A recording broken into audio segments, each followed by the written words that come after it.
¿Qué tal, amigos, hermanos, conocidos, aquellas personas que nos están siguiendo en este tiempo?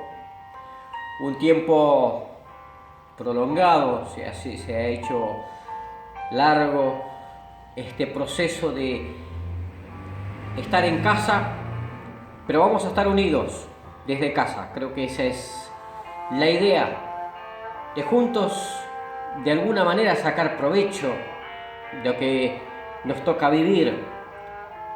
Y sin lugar a dudas es una bendición tener esta forma de contactarnos, de comunicarnos.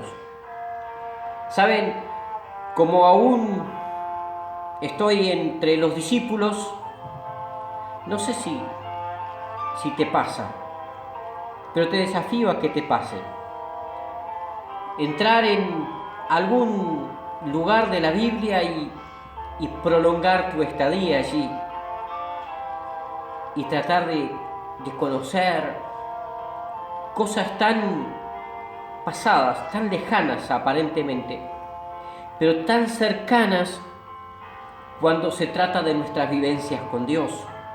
Yo creo que hay muchos de ustedes que siguen una línea, algunos miran películas muy seguido y son fans del cine. Otros con las novelas, ¿no? Tienen esa seguidilla de mirar novelas y no perderse capítulos, a veces de perderse compromisos porque es la hora de la novela, por ejemplo. A mí me ha pasado con la Biblia. Como no tengo horarios con la Biblia, entonces puedo tener cualquier tipo de compromisos y después voy a seguir mi novela. Algunas muy interesantes, muy fascinantes. Si quieren, en algún momento vamos a hablar de alguna de las historias tan prolongadas que los viví en la escuela dominical. No sé cuántos podrían detenerse y hablar de su escuela dominical. Hoy le llamamos la escuela bíblica. La escuela dominical que era para ilustrar personajes, hombres y mujeres del pasado que tenían vivencias extraordinarias y que uno las mira y podríamos encontrar personas a nuestro alrededor la cual podríamos ilustrar de alguna manera. Pero estaba con los discípulos porque la palabra de Dios habla acerca del apóstol Pablo. Estuvimos hablando el otro día acerca de Pablo, que fue el que fue convertido después de todo el proceso de los 3 años de Jesús en la tierra, que se perdió la escuela de Jesús, que era esa charla, esa convivencia, los milagros de Jesús. Y apareció Pablo porque era un perseguidor de la iglesia, de los cristianos, mejor dicho, y Jesús lo encuentra en la mitad del camino y se convierte. Allí en 1 Corintios capítulo 5, versículos 8 al 10 dice: y por último, como a un abortivo se me apareció a mí, dice Pablo. Yo soy el más pequeño de los apóstoles y no soy digno de ser llamado apóstol, porque perseguí a la iglesia de Dios, pero por la gracia de Dios soy lo que soy.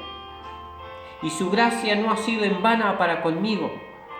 Antes he trabajado más que todos ellos, aunque no yo, sino la gracia de Dios que está conmigo. Preciosa palabra del apóstol Pablo. Tiene una expresión en cada una de sus cartas realmente preciosas para con los hermanos. Pero en realidad mi mente vagó a 2 de Timoteo capítulo 4, el versículo 11, porque Pablo le escribe a Timoteo, que viene a ser un discípulo de su mamá, su abuela, y también podemos mencionar a Pablo. Pero le escribe una carta a Timoteo y le dice: solo Lucas está conmigo. Toma a Marcos y tráele contigo, porque me es útil para el ministerio. me pareció interesante traer este texto a ustedes porque estaba pensando en una palabra que utilicé el otro día, que son los soldados, los cristianos, los seguidores de Cristo pasivos. Es decir, los que antes de toda esta crisis del coronavirus sabían de la iglesia, del trabajo de la iglesia, de la congregación de la iglesia, pero estaban allí en su casa, en el molde, sin compromiso alguno, conociendo la palabra, conociendo la necesidad, se quedaron en casa. Nosotros tenemos un término en el ejército de salvación, el retrógrado. Es aquel que, habiendo conocido a Cristo, retrocede. Pero dice la palabra que aquel que se vuelve atrás es peor de lo que era cuando conoció a Cristo. Yo quiero pensar en el retrógrado. Quiero pensar en la cantidad de soldados cristianos, discípulos pasivos.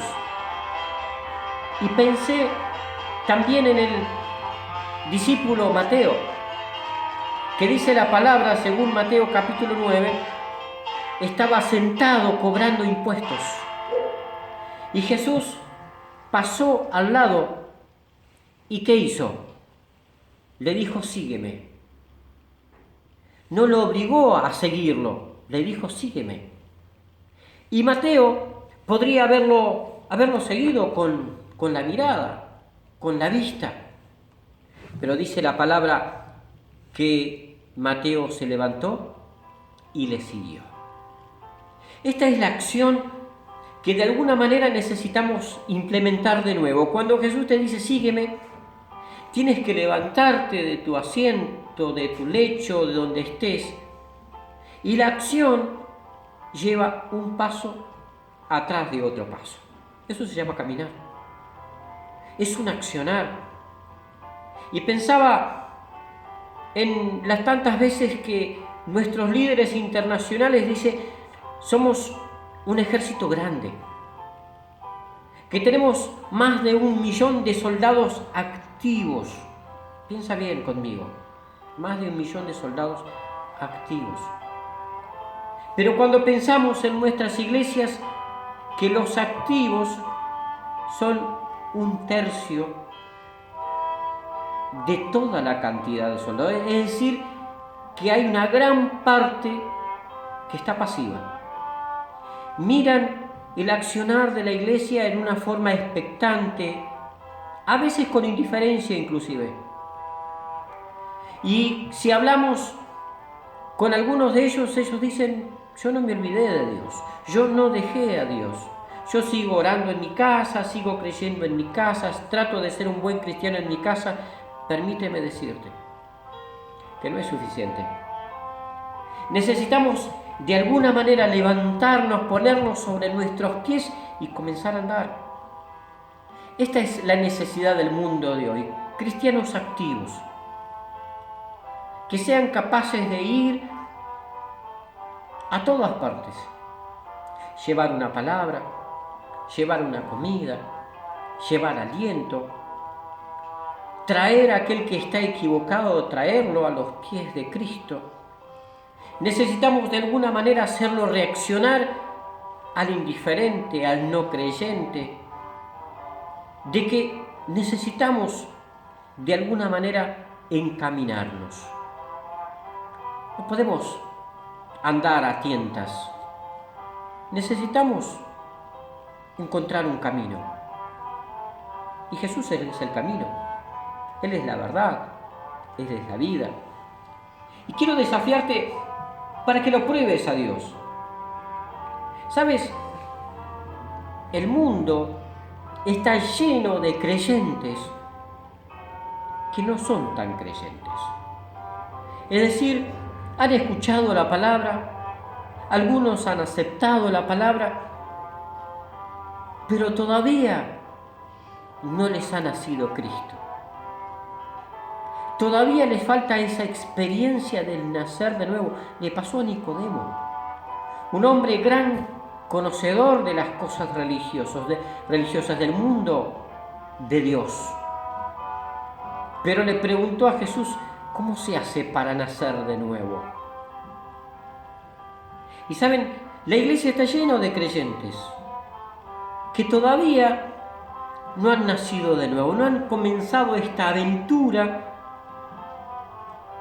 de vivir plenamente con Dios, como lo vivieron estos discípulos, hombres que estaban entregados a sus rutinas, a sus tareas, y un buen día dejaron todo y siguieron a Jesús. No te estoy pidiendo precisamente eso. Si el Señor toca tu corazón y te dice, deja lo que estás haciendo y sígueme, que significa dejar de hacer todo lo que estabas haciendo y seguirme, te está pidiendo algo más. Te estoy pidiendo que apartes un tiempo para estar con Dios, que apartes un día para santificarlo, dice la palabra. 6 días trabajarás y después santificarás el último día, el séptimo día.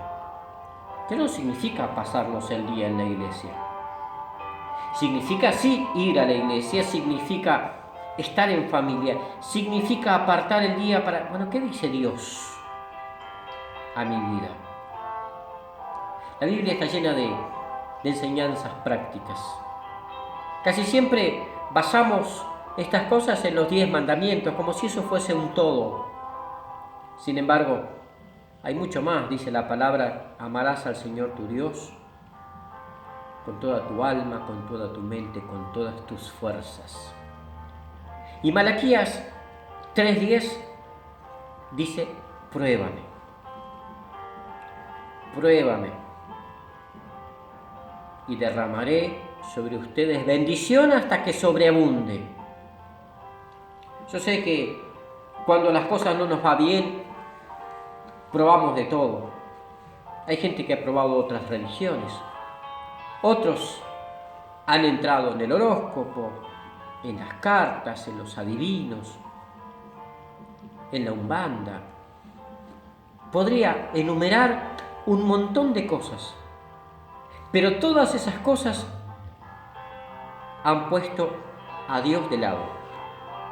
Porque cuando nos concentramos en eso, dejamos a Dios de lado. Yo quiero que dejes todas esas cosas de lado y pongas a Dios en medio de tu vida. En medio de tus cosas, en medio de tu casa, en medio del mundo en que estamos viviendo. Tienes que traer a Dios otra vez. Es una nueva propuesta para decirte, Dios todavía está llamando a gente que quiera seguirle. ¿Estás dispuesto? ¿Estás dispuesto a dejar lo que estás haciendo y seguir a Jesús? Ven, aprende de Él. Aprende con nosotros, ven y abrimos la palabra, oramos juntos. Todo esto va a pasar un día de estos y tendremos que tener un motivo de vida. Yo sé que hay mucha gente que está feliz de la vida en casa. Que esto siga así, pero la vida no es así. Tendremos que afrontar compromisos, vernos cara a cara con un montón de gente que apreciamos y otros que no tanto. Y ese es el tiempo que Dios espera para que juntos podamos transformar el mundo en el que vivimos, en un mundo aceptable, agradable, digno de vivirse, en un mundo lleno del amor de Dios. Un amor que llene todo, así como el agua cubre la mar, tenemos que llenarlo del amor de Dios. Primeramente, llénate tú, llena tu casa, tus cosas, tu familia, tu vida, llénalo del amor de Dios. Y después, ven, síguele. Vamos juntos, vamos a emprender un camino juntos. Si has dejado, vuelve. Si nunca caminaste en este camino, está bueno probar la propuesta de Dios. Preguntarle a Dios, ¿qué tienes para mí? ¿Cuál es tu propuesta de vida? Pruébalo. verás que Él va a abrir las puertas del cielo y va a derramar sobre ti bendición en abundancia. Dios te bendiga. Un placer reencontrarnos nuevamente a través de este medio. Soy el mayor Wilson Fagundes. Estoy aquí en el cuerpo de Villa Elvira, La Plata, Buenos Aires. Dios te bendiga una vez más.